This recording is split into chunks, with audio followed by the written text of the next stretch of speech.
26 वचन हम पढ़ेंगे। क्योंकि सत्य का ज्ञान प्राप्त करने के बाद भी यदि हम जानबूझकर पाप करते रहते हैं तो पापों के लिए कोई बलिदान नहीं रह जाता। जैसा कि मैंने आपसे कहा था, इब्रानी अध्याय 10 19 से लेके 39 तक हम इस वचन को 3 भाग में डिवाइड करेंगे। ठीक है, 3 भाग में डिवाइड करेंगे क्योंकि वीडियो भी लंबा हो जाएगा, फिर कल आप सुनने में भी आपको दिक्कत होगा। क्योंकि होता क्या है, बड़ा वीडियो कोई देखना सुनना नहीं चाहता है, तो मैं इसे छोटा छोटा कर रहा हूँ 3 भागों में।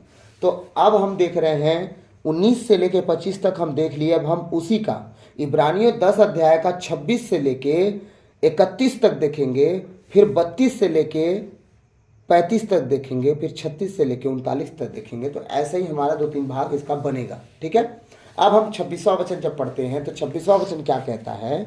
क्योंकि सत्य का ज्ञान प्राप्त करने के बाद भी यदि हम जानबूझकर पाप करते रहते हैं तो पापों के लिए कोई बलिदान नहीं रह जाता। जैसा कि हमारे भाई साहब ने कहा कि कल ही मैं इनको बोला था कि मत देखना, वार्निंग के साथ। मुझे पता था नहीं करना है, इन्हें पता था कि नहीं करना है, लेकिन इन्होंने वो काम किया।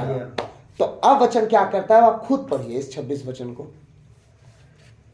क्योंकि सत्य का ज्ञान प्राप्त करने के बाद भी यदि हम जानबूझकर पाप करते हैं तो पापों के लिए कोई बलिदान नहीं रहता। तो पापों के लिए कोई क्षमा नहीं बची। क्योंकि बलिदान का मतलब होता है कि बलि चढ़ा के पाप का क्षमा मांगा जाता था पहले। अब हमें धन्यवाद का बलिदान चढ़ाना है कि प्रभु धन्यवाद, तूने हमें क्षमा किया। लेकिन अब कह रहा है परमेश्वर कि ये किसी काम का नहीं रहा, क्योंकि तुमने तो जाना है पाप में मत करना, फिर तुम किए, तो अब बताओ क्या रह गया तुम्हारे पास पाप का क्षमा मांगने के लिए? फिर बार बार पाप, बार बार क्षमा, बार बार पाप, बार बार क्षमा, बार बार। अरे सब चलता है, मनुष्य है, गलती तो हो ही जाती है। अच्छा, गलती हो ही जाती है, फिर दारू पियो? नहीं पीते हो ना, मनुष्य तो पीता है, पियो। फिर नाली में तैरते भी हो दारू पी के, जाओ तैरो। रोड के किनारे रहती है ना नाली, उसमें मिलके वो अभी वीडियो देखना ना, मैं तो देखता हूँ कभी कभी आ जाता है तो देख लेता हूँ। होली में क्या क्या कांड हुआ हम देख लेते हैं। कल ज्यादा दिखाई देगा, आज का पूरा दिन का वीडियो बनेगा, कल आ जाएंगे रील्स में। खूब हंसी भी आता है मेरे को। देखो इंसान ही है, देखो अपनी क्या दुर्गति कर लिया। हाँ, किसी का कोई तो आता है उधर से बाइक लेके, इधर से वो अपना बैलेंस बनाते बनाते बाइकें उड़ा देते हैं। मतलब आदमी बाइक उड़ा देता है, ऐसा वाला सिस्टम। बाइक किधर, वो आदमी किधर, ये आदमी किधर, है ना, समझ रहे हैं, अनबैलेंस। तो समझो मेरी बात, जब मनुष्य सब करना ही है मनुष्य को, तो आप भी करो। और नहीं तो जब आपको पता चल गया कि करना नहीं है तो आप उसके नहीं करो, नहीं तो कोई बलिदान नहीं बचेगा। इसलिए प्रभु ने एक बात बहुत सीरियसली समझाया है, जब तुम्हें पता चले कि ये पाप है तो मत करना। क्यों? क्योंकि फिर कोई पश्चाताप नहीं बचा। अगर तुम एक ही पाप को बार बार करते रहे और बार बार पश्चाताप, तो फिर तुम कितनी बार पाप और पश्चाताप करोगे? उसके लिए तो आत्मा मारू बात हो जाएगी ना। तुम तो कोई पश्चाताप, हाँ माफ़ी तुम लाख बार करो, रात दिन माफ़ करो, लेखा लेने वाला परमेश्वर है। लेकिन पाप, एक पाप को दोबारा नहीं करना चाहिए, रूल ये है। एक ही पाप को दोबारा नहीं करना चाहिए। अगर तुम्हें पता चल गया कि पाप है तो दोबारा करना ही नहीं। ठीक, एक ही पाप अगर पता चल गया कि पाप है तो दोबारा उसे नहीं करना है। रूल ये है बाइबल का। और जब इस रूल के अनुसार जो चलता है, जिंदगी भर सर्वोत्तम होता है, सर्वोत्तम बढ़ता जाता है, बढ़ता जाता है, बढ़ता जाता है, घटता नहीं। आमीन, आमीन। हाँ, 27 वचन क्या कह रहा है? एक भयानक आशंका ही रह जाती है। एक भयानक आशंका, मतलब वो आशंका क्या है? मेरे को थी, कल मैं पाप किया हूँ, मैं देखा ना मूवी। हाँ। थोड़ा सा उसके बाद ना डर लगने लगा था। लगा था ना डर? मैं कैसे देख लिया ये, उस डर की वजह से मैं 3 बजे रात तक जगा। शुक्र है जगे तो। अगर ये जगने नहीं होते ना, वो डर अंदर नहीं आया होता ना, परमेश्वर कभी तुमसे बात करने नहीं आता। क्योंकि तुमसे वो सपनों में कबूल करवाया। क्योंकि हम फादर के पास जाके कबूल करते हैं, तुम्हें तो पता था नहीं। इसलिए परमेश्वर को देखो, तुम सुनने की चाहत रखते थे, वो आया भी, तुमसे बात भी हुई, तुम सुन भी लिए, और तुमसे जो मैंने कहा तुम किया कि मुझे परमेश्वर आपसे बात करनी है। तो एक जैसे इंसान एक इंसान से बात करता है ना, आप परमेश्वर से बात करो, वो आपसे मिलेगा। इसीलिए बोला ना, आप अकेले रहो, घर वालों को भगाओ वहाँ से, भगाए ना। अब देखो वो लोग घर में सुकून से सो रहे हैं, तुम अकेले हो, अब तुम्हारा संगति परमेश्वर के साथ है, इसीलिए अगर परमेश्वर चाहिए तो उसके साथ आपको अकेला होना पड़ेगा, हमेशा संगति नहीं चाहिए। आमीन आमीन। हाँ, एक भयानक आशंका ही रह जाती है न्याय की और एक भीषण अग्नि की जो विद्रोहियों को निगल जाना चाहती है। ये क्या है? अनंत आग, नरक की आग। पाप और पाप क्षमा के बीच में एक डेंजर जोन यही है। जो पाप बार बार क्षमा, बार बार क्षमा करते हैं ना, उनके लिए एक भयानक आशंका क्या है मालूम है? एक भयानक आशंका यह है कि वो एक दिन नरक की आग में डुबकी मारते मिलेंगे, कुछ नहीं बचेगा उनके लिए। एक दिन नरक की आग में डूब जाएंगे, कुछ भी नहीं बचेगा, और वो नरक उन्हें बचाएगा नहीं, सीधे मार डालेगी। आमीन आमीन। ऐसा ही हो, क्योंकि हम ऐसा नहीं करते, है ना। हाँ, आगे क्या कह रहा है प्रभु वचन? एक भयानक आशंका ही रह जाती है। कब? जब आप बार बार जानबूझ के पाप करते हो और एक ही पाप को जानने के बाद भी आप पाप दोहराते हो, तो आपके पास कोई ऑप्शन नहीं बचा। एक भयानक आशंका, और वो आशंका है नरक की आग, जो अंत के दिनों में आने वाली है। परमेश्वर एक बार पृथ्वी को समुद्र में डुबाया, पानी में से डुबाया, लेकिन अब परमेश्वर इस धरती को आग के लिए बचा के रखा है, और ये आग से इसे भस्म करेगा। ठीक है, और वही नरक की आग जो धरती के अंदर है, इंसान जिसमें जाएगा पाप करने के बाद, वही आशंका बहुत खतरनाक है। इसलिए उस दिन के लिए जीवन जीने की कोशिश हम ना करें। आगे आगे आगे। तो आप लोग विचार करें कि जो व्यक्ति ईश्वर के पुत्र का तिरस्कार करता, आप डायरेक्ट एक वचन आगे चली गई, 28 पढ़ी। जो व्यक्ति मूसा की संहिता का उल्लंघन करता है, यदि उसे 2 या 3 गवाहों के आधार पर निर्ममता से प्राण दंड दिया जाता है, तो आप लोग विचार करें। 29 पहुंच गए ना, 28 ही पढ़ना है।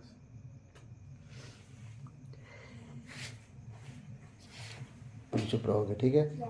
हाँ, कंटिन्यू कि जो व्यक्ति ईश्वर के पुत्र का तिरस्कार करता, विधान का वह रक्त तुझ समझता, जिसके द्वारा वह पवित्र किया गया था, और कृपा के आत्मा का अपमान करता है, ऐसे व्यक्ति को कहीं और घोर दंड के योग्य समझा जाएगा। बस प्रभु का वचन कह रहा है, जो व्यक्ति मूसा की संहिता का उल्लंघन करता है, यदि उसे 2 या 3 गवाहों के आधार पर निर्ममता से प्राण दंड दिया जाता है। कुछ समझ में आया?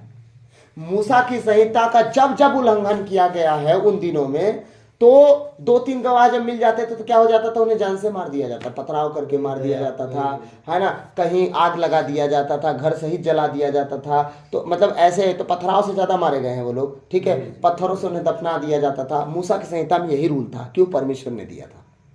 ठीक, तो अब परमेश्वर का वचन कह रहा है, ध्यान से हम जब सुनते हैं तो वचन कह रहा है, जो व्यक्ति मूसा की संहिता का उल्लंघन करता है, यदि उसे 2 या 3 गवाहों के द्वारा आधार पर निर्ममता से प्राण दंड दिया जाता है, तो आप लोग विचार करें कि जो व्यक्ति ईश्वर के पुत्र का तिरस्कार करता, विधान का वह रक्त तुच्छ समझता, जिसके द्वारा वह पवित्र किया गया था। यीशु मसीह के विषय में बात हो रही है, ठीक है। और कृपा के आत्मा का अपमान करता है, ऐसे व्यक्ति को कहीं और घोर दंड के योग्य समझा जाएगा। सच है या गलत? सही। जो यीशु मसीह अपना लहू बहाए, मूसा लहू बहाया क्या हमारे लिए? नहीं। जो यीशु मसीह क्रूस पर चढ़ाए गए, मूसा चढ़ाए गए? नहीं। वो कोड़े खाए, मूसा कोड़े खाए? नहीं। जो कांटा उनके सर पर फिट नहीं होता था, डंडे मार के फिट किया गया, क्या मूसा के साथ ऐसा किया गया? नहीं। कुछ समझ में आ रहा है? जब मूसा की कही बातों पर 2 या 3 गवाहों के द्वारा लोगों को मार दिया जाता था, तो यीशु मसीह का तो लहू बहाया गया हमारे लिए, हमारे पापों गुनाहों के लिए। हाँ, और पूरी दुनिया जानती है, जब सब कुछ होने के बाद भी अगर यीशु मसीह के लहू पर आप ठुकराओगे, उसका बहिष्कार तिरस्कार करोगे, उसके लहू का नाजायज आप फायदा उठाकर जीवन जियोगे और कहोगे यीशु मसीह ने हमारे लिए कुछ नहीं किया, तो सोचो परमेश्वर कहता है उसका क्या लेखा लिया जाएगा तुमसे? किससे लेखा लेगा वो? जितने बोलते हैं ना हम ईसाई हैं, जितने बोलते हैं हम ईसाई हैं, उनसे लेखा लिया जाएगा। जो जानते ही नहीं प्रभु को, उनसे क्या लेखा लेगा वो? या तो स्वर्ग या तो नरक। कैसे भैया स्वर्ग नरक कैसे? वो तो प्रभु को नहीं जानते, बाइबल नहीं पढ़े हम। गैर जाति अगर प्रभु को ना जाने और धर्म का काम करे, स्वर्ग राज से वंचित नहीं होगा। समझे? जो व्यक्ति प्रभु को नहीं जानता कि यीशु मसीह कौन है, डाकू जानता था क्या? ये प्रमाण है। मैं जो पूछा था समझ गया। ये प्रमाण है। स्वर्ग क्रूस पर लटका हुआ डाकू जो यीशु मसीह को नहीं जानता था, बपतिस्मा नहीं लिया था, वचन में नहीं सुना था, न संगति किया था, न आराधना किया था, लेकिन वो पश्चाताप किया था। चोर था ना वो, भले काम तो कभी किया नहीं, धर्म के काम कभी किया नहीं, लेकिन वो पश्चाताप किया। लेकिन धर्मी जन को पश्चाताप की जरूरत क्या है? तो धर्मी ऑलरेडी है ना, पश्चाताप क्यों करेगा? वो तो प्रभु को जानता भी नहीं। गैर जाति की बात हो रही है। अगर गैर जाति धर्मी जन है तो उसे पश्चाताप की जरूरत नहीं, क्यों? प्रभु को जानता ही नहीं, फिर भी उसे स्वर्ग राज से वंचित नहीं किया जाएगा, क्योंकि अनजाने में भी वो धर्म का काम किया। लेकिन हम सब कुछ जानने के बाद, बाइबल पढ़ने के बाद भी बुरे काम करेंगे, हम वंचित हो गए, सारा लेखा हमसे लिया जाएगा। कैसे? बाइबल नहीं पढ़ते? नहीं। क्यों? हमने मना किया था क्या कि जब यीशु मसीह पैदा दोबारा होगा तब तुम बाइबल पढ़ोगे? ऐसा तो रूल नहीं था। नहीं तो फिर चलो लेखा दो, क्यों नहीं पढ़े थे? हमें पढ़ना नहीं आता। गूंगे तो नहीं थे तुम्हारे घर के लोग? सुनना तो आता रहा होगा। बहरे तो नहीं थे? नहीं, बहरे तो नहीं थे। प्रभु ने क्या कहा? गूंगे बहरे अंधों के लिए भी आचरण सही रखना भैया, ताकि उस आचरण के द्वारा तुम दोषी ना मिल जाओ। हाँ, उसमें भी फंस ना जाओ कि अंधे आंख नहीं है फिर भी कुछ और ख्याल पुला पक रहे हैं, कान नहीं है फिर भी कुछ भी सुन के कुछ भी बोल देना, गूंगे हैं पर भी अंदर गुस्सा में कुछ भी बोल दे रहे हैं। ऐसा नहीं। परमेश्वर हृदय जांचता है, आंख नहीं जांचता, ना मुंह जांचता है, ना कान जांचता है, हृदय जांचता। तुम्हारे हृदय में क्या है? क्योंकि हृदय रूपी सिंहासन पर विराजमान हमारा परमेश्वर रहता है। आमीन, आमीन। एक बार इस वचन को फिर पढ़ा जाए तो आप लोग विचार करें कि जो व्यक्ति ईश्वर के पुत्र का तिरस्कार करता, विधान का वह रक्त तुच्छ समझता। ईश्वर के पुत्र का तिरस्कार करना मतलब विधान का रक्त को तुच्छ समझना, क्योंकि विधि विधान में यीशु मसीह का लहू रखा गया था मानव जाति के लिए, आज से नहीं, पुराने विधान से। ठीक है? विधि विधान से लहू के द्वारा एक आदम और हेवा बचाए गए, क्योंकि एक जानवर को परमेश्वर ने मारा, उसका खाल पहनाया उनको, तो वहां भी लहू बहाया गया। जब अब्राहम ने गलती किया और अपने बेटे को बलिदान करने गया, वहां भी जब लहू की बारी आई, परमेश्वर ने एक झाड़ी में भेड़ को फंसा दिया, और वहां भी बलिदान हुआ, लेकिन वहां भी लहू बहाया गया भेड़ का, है ना। जब मिस्र के देश में महामारी घुसी थी, परमेश्वर ने लहू छिड़कवाया उनके दरवाजों पर, ताकि मरी मृत्यु की आत्मा उनके घर में ना घुसे। पूरे मिस्र में पहला बेटा मरा, चाहे गाय हो, भेड़ हो, बकरी हो, राजा हो, मनुष्य हो, कोई भी हो, पहला बेटा मरा उनका, पहला जेठा। लेकिन इजरायलियों का एक बाल बाका नहीं हुआ, एक बकरी का बच्चा तक नहीं मरा। ठीक है? तो लहू का बहुत बड़ा योगदान है, और यही लहू के योगदान को परमेश्वर बोल रहा है। ठीक है? तो आप लोग विचार करें कि जो व्यक्ति ईश्वर के पुत्र का तिरस्कार करता, विधान का वह रक्त तुच्छ समझता, जिसके द्वारा वह पवित्र किया गया था। याद रखिएगा, हम लहू के द्वारा पवित्र किए गए हैं, और यीशु मसीह के लहू के द्वारा जब हम पवित्र किए गए हैं तो उसे तुच्छ हम नहीं समझ सकते। हाँ, और कृपा के आत्मा का अपमान करता है। कृपा का आत्मा हमको मिला, हमने ऐसा क्या कर्म कांड कर दिया यीशु मसीह हम पर दया किए हैं? बताइए, हमारे बड़े बड़े काम बताइए, बड़े नेक काम बताइए। ऐसा कोई बड़ा नेक काम हम कर दिए हो कि प्रभु हम पर दया दिखा दिए, हमारा घर बचा लिए? हम पापी ही थे तब वो बचा लिया हमको, हम गुनाहगार भी थे तब वो हमें संभालने आया। हम बहुत बड़े धर्मी थे, एक पैर में पूजा पाठ करने वाले लोग थे, तब नहीं आया था यीशु हमारे पास। हम पाप में डूबे हुए थे, हाँ, अपनी विपत्तियों में फंसे हुए लोग थे, तब प्रभु हमारे पास आया। आया कि नहीं? आया। कृपा का दान दिया कि नहीं? कि हमने उस पर एहसान किया? नहीं, उसने हम पर एहसान किया। अगर हम सही चाल चलते रहते, हमारे जीवन में सब मस्त होता, तब प्रभु के पास अगर आते ना, तब एहसान करते उसके ऊपर। इसका मतलब हम उस पर कभी एहसान कर ही नहीं सकते, क्योंकि जो धर्मी जन नहीं है और वेल मेंटेन जीवन जी रहे हैं, खुदा को नहीं खोजते, वो अपने जीवन में मस्त रहते हैं। लेकिन हमारी बहन सब कुछ होने के बाद जब जीवन में तरस हुई, तब तो प्रभु को खोजी। और यहाँ हम बैठे वाले लोग, खैर हम तो उनके इतना अमीर नहीं थे, है ना, वो तो थे ना, उनको पैसा क्यों नहीं बचा लिया? वो तो करोड़ों के थे भाई, लेकिन वो जानती है कि खुदा सब कुछ कर सकता है, तब उसका विश्वास इतना मजबूत है कि पैसा धन काम नहीं दिया मेरा, जितने मिले खाली लूटे खसोटे मेरे को। पैसा तो उसका कम नहीं हो गया ना, और ना दे सकती थी, लेकिन उसे शांति तो नहीं मिली ना खुदा की ओर से, बच तो नहीं पाई वो, है कि नहीं? इसलिए प्रभु का वचन कह रहा है जिसके द्वारा वह पवित्र किया गया था, हाँ, और कृपा के आत्मा का अपमान करता है, ऐसे व्यक्ति को कहीं और घोर दंड के योग समझा जाएगा। सच है कि नहीं? सही है। जो प्रभु ने, आप बिना कीमत चुकाए प्रभु की आशीषों को आप पाए हो, ब्लेसिंग को पाए हो, और आप जब उसे टेढ़ा चलोगे तो परमेश्वर आपको और दंड क्यों नहीं देगा? जब मूसा की संहिता में 2-3 गवाहों के चक्कर में मृत्यु दंड मिल जाता है, तब इससे बढ़ के क्या दंड होगा भाई? मूसा के संहिता में तो 3 जन गवाह दे दिए था, मार दिया गया, जान तो चली ही गई। तो बताइए मरने से बड़ा क्या दंड हो सकता है? कुछ और कोई दंड है मरने से बढ़ के? क्या? जो रोज मरने की इच्छा करता और मरे बिना। अब ये कहाँ मिलेगा सजा? सवाल तो बहुत सटीक है, बताओ कहाँ मिलेगा? जो लिखे है ना, एक और जगह है। हाँ, वेरी गुड, ताली बजाए इसके लिए हम। बहुत सही। नरक की आग, जहाँ मरना तो चाहोगे पर मरोगे नहीं, मृत्यु रोज मांगोगे पर मिलेगी नहीं, रोज तुम जलोगे पर ठंडे नहीं होगे कभी। वहाँ अनंत जीवन है, लेकिन अनंत जीवन मृत्यु की ओर से भी नहीं है। वहाँ अनंत दुख के साथ अनंत जीवन है, और स्वर्ग में भी अनंत जीवन है, लेकिन सुख के साथ। ठीक है, आमीन। क्योंकि हम जानते हैं कि किसने यह कहा है, प्रतिशोध मेरा अधिकार है, मैं ही बदला चुकाऊंगा। और फिर ये भी कहता है प्रभु अपनी प्रजा का न्याय करेगा। जीवंत ईश्वर के हाथ पड़ना कितनी भयंकर बात है। परमेश्वर के हाथ में पड़ना कितनी भयंकर बात है। कोई छुड़ा लेगा अपने आप को? वो पकड़ेगा तो? जितनों को पकड़ लिया है वो छुड़ा पा रहे हैं अपने आप को? हाँ? और अभी जितनों को पकड़ने वाला है वो छुट पाएंगे? क्योंकि आने वाले दिनों में तो हम भी उनसे मिलेंगे, हम देखेंगे भी उनको। प्रभु का वचन क्या कह रहा है, ध्यान से फिर से एक बार पढ़ेंगे हम। कौन सा वचन पढ़ रहे थे हम लोग? 31 नहीं 30 वाला, 30 वचन पढ़ेंगे। क्योंकि हम जानते हैं कि किसने यह कहा है, प्रतिशोध मेरा अधिकार है। किसने कहा है प्रतिशोध मेरा अधिकार है? बताइए। प्रतिशोध मेरा अधिकार, बदला लेना मेरा काम है। किसने कहा? यीशु मसीह। विधि विवरण ग्रंथ अध्याय कौन सा अध्याय है बता रहा हूं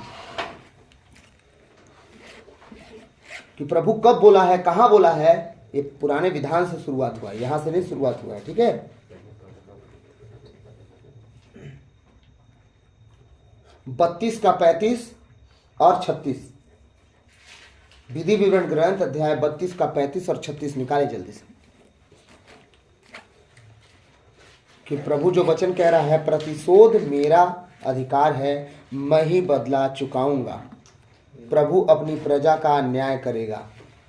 विधि विवरण ग्रंथ अध्याय क्या बताया? 32 35 36 ना? हाँ, एक ही बार बताता हूँ, बताऊंगा नहीं फिर। पढ़िए दीदी, मिला तो।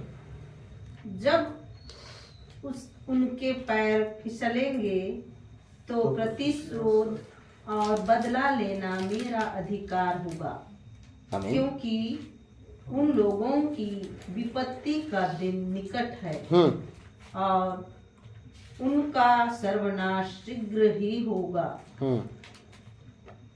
कुछ समझ में आया?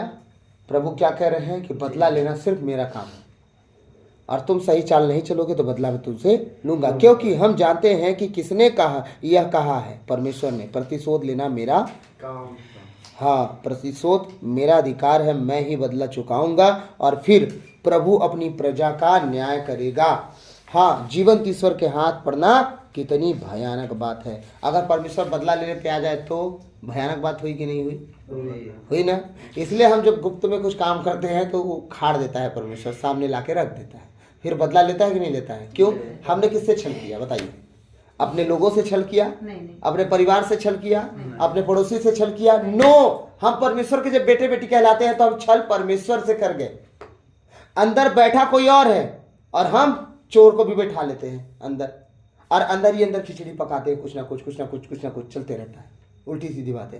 और यहाँ बैठा कोई और है, अच्छा ये चल रहा है, रुक तू अंदर चलाएगा, अब तो जब बाहर हम प्रदर्शित करेंगे।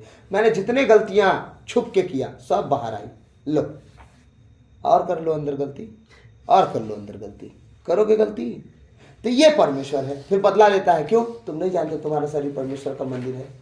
हाँ, तुम नहीं जानते तुम्हारे लिए मैंने रक्त बहाया, कीमत दे के खरीदा हूं। जब तुम्हारे लिए मैं कीमत दे के खरीदा हूं तो तुम कुछ भी करोगे। हाँ, यूसुफ को जब खरीदा गया था, उसके भाई बेच दिए गए थे, तो क्या यूसुफ अपनी मर्जी से जी रहा था? बताइए मुझे। जो खरीद लिए थे उनकी कीमत पे जी रहा था, उनके कहे अनुसार जी। हाँ, जो खरीद लिए थे उनके अनुसार जब वो जी रहा था तो कैसे वो अपने से नहीं जी सका? तो हम कैसे फिर? वो तो कीमत सिक्का दे के खरीदे लोग, उनका गुलाम बन गया।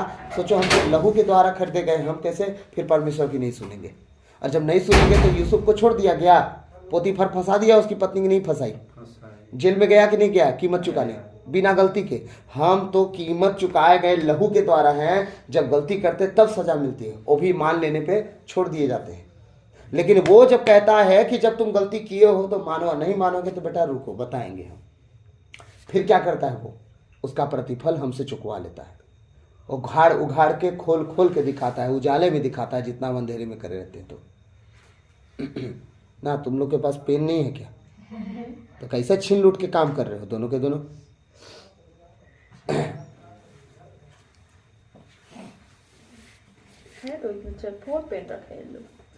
आप समझे मेरी बात?